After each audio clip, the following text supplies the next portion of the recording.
Right now, your attic is destroying your roof, inflating your electric bill, and voiding your shingle warranty. All three, simultaneously. And the reason all three are happening traces back to a single $20 fix you have never made. Let me be specific about what that means for you. A properly ventilated attic can run up to 50 degrees cooler than a broken one, according to Department of Energy research. Not a little cooler. Up to 50 degrees. That temperature drop shows up directly on your utility bill.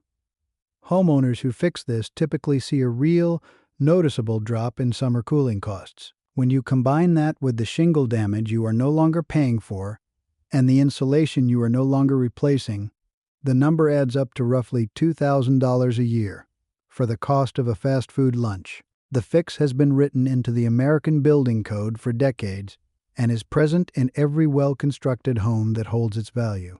No moving parts, no electricity, no maintenance schedule. Passive air channel that costs $5 to $7 per pack at any hardware store and, once installed, works indefinitely. I am going to show you what is failing, why the popular remedy makes it worse, and exactly how to correct it yourself in one afternoon, but first you need to understand what your attic is supposed to be doing. I have been in enough attics over 30 years in this country to know what a broken one looks like. My father in Nagano built his house with natural ventilation as the first requirement, not the last. He called it the breath of the roof. I thought that was poetry until I started seeing American roofs fail at 15 years on a 30-year shingle, and I understood exactly what he meant. Now, the attic system itself, and most homeowners have never heard it described this way. A healthy attic is not a storage room. It is a ventilation loop. Cool outdoor air enters through the soffit vents, the small perforated openings that run along the underside of your roof overhang. That air travels upward along the underside of the roof deck, picking up heat as it goes, and exits through the ridge vent at the peak. The air moves continuously, the roof deck stays cool, the insulation below stays dry. The shingles above last their full warranty life. That is how it works. When it works, research on residential ventilation has found that roughly half of American homes show evidence of improper attic ventilation. Half. Which means if you are watching this, the odds are better than even that your attic loop is broken right now and has been for years. Week on this channel, one honest fix for your home and your yard. 30 years of methods, tested by hand, nothing sold to you. If that is useful to you, subscribe, and the next one will find you. In summer, an attic with a failed ventilation loop reaches 150 degrees Fahrenheit. Your living space below is held at 72 degrees by your air conditioner. That is a 78-degree differential pushing heat downward through your ceiling all day, every day, from June through September. Your air conditioner is not cooling your house. It is fighting your attic. So what is actually failing? In most homes, it is not one thing. It is 5 things, and they compound. Honestly, just skip it. Contractor quote that arrives before anyone has asked whether your soffit vents are clear tells you everything you need to know about whether they have looked at your attic or whether they are selling you something. The first failure is a blocked soffit intake. When insulation is installed or added, the bats or loose fill get pushed against the eave line and cover the soffit vents from the inside. No air enters.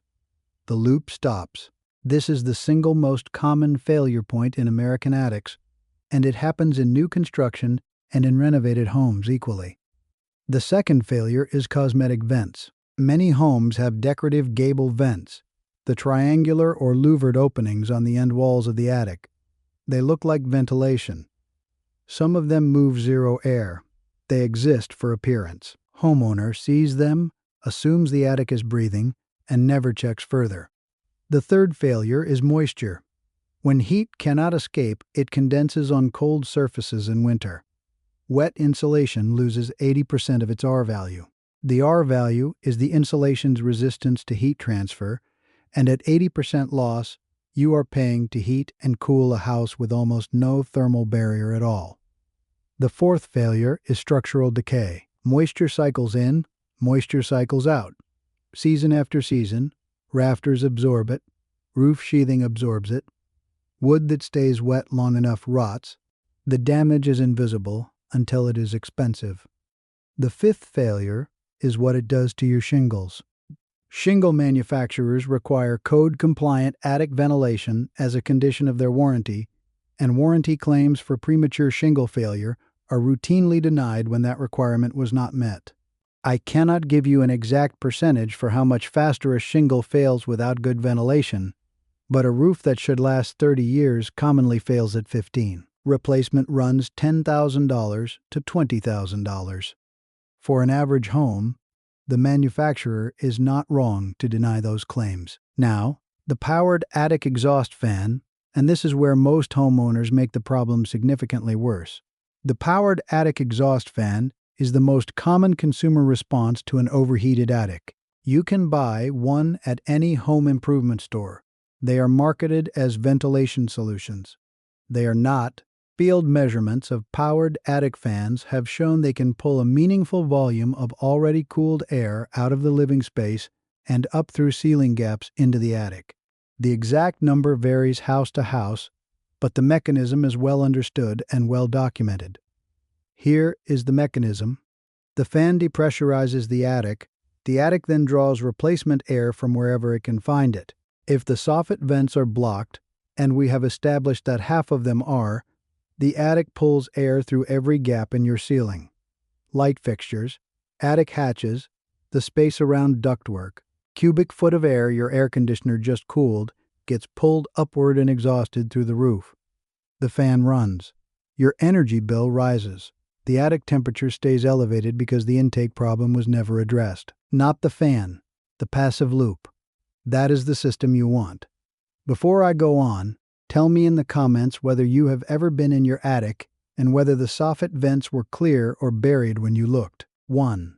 Now, the fix that costs about $20, and this is the part that changes the whole picture. It is called a Rafter baffle, also known as an insulation baffle or a vent chute. A Rafter baffle is a rigid channel that slides between the rafters at the eave line and holds a 2 to 3 inch gap open between the insulation and the roof deck, all the way from the soffit to the open attic space. No moving parts, no electricity, no maintenance. The passive stack effect, the natural tendency of warm air to rise and draw cooler air behind it, does the rest. It has always done the rest. The baffle simply keeps the path open. A pack of polystyrene or cardboard Rafter baffles costs $5 to $7 at any hardware store.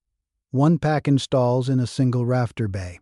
For most homes, one afternoon and 3 packs of baffles restores the entire passive loop. Here's the diagnostic. Take a flashlight into your attic. Go to the eave line, the lowest point where the roof meets the exterior wall. Aim the flashlight toward the soffit. Can you see daylight coming through? If yes, your intake is clear. If no, you are blocked. Now look at the roof deck at that same eave line. Is insulation pressed against the wood?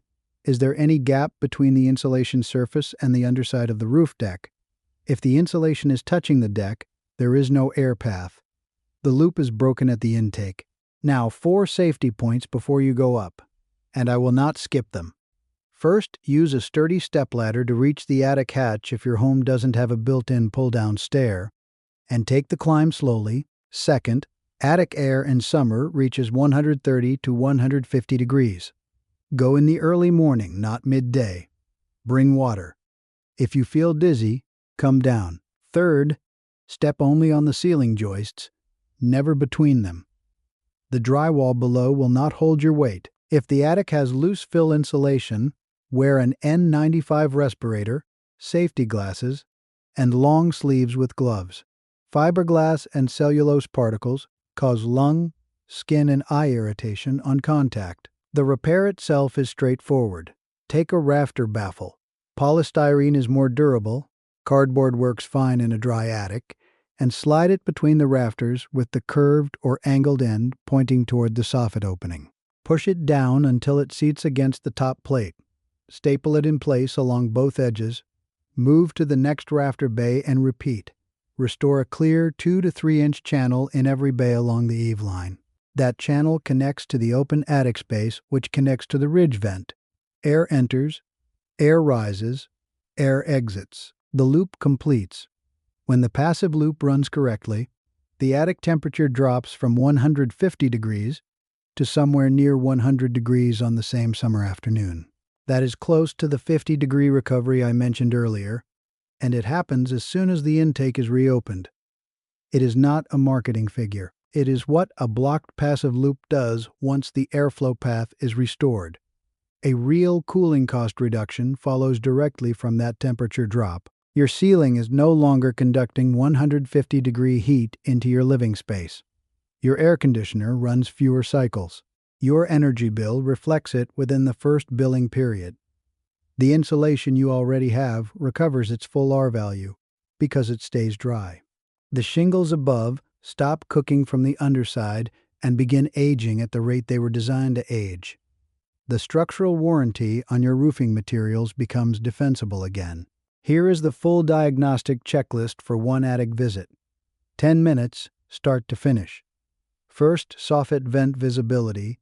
Go to the eave line from inside the attic and aim a flashlight toward the soffit. Daylight visible means intake is clear. No daylight means blocked. Second, insulation clearance at the eave. Any contact between insulation and roof deck means the air path is closed.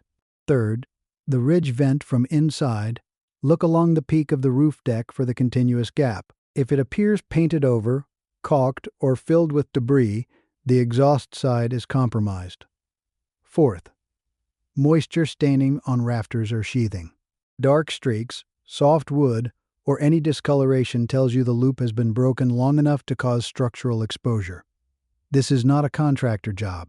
It is roughly a $20 hardware store trip and one afternoon. One honest limitation before I close. If your rafters already show active rot, or if the sheathing is soft to the touch, that is past the baffle stage.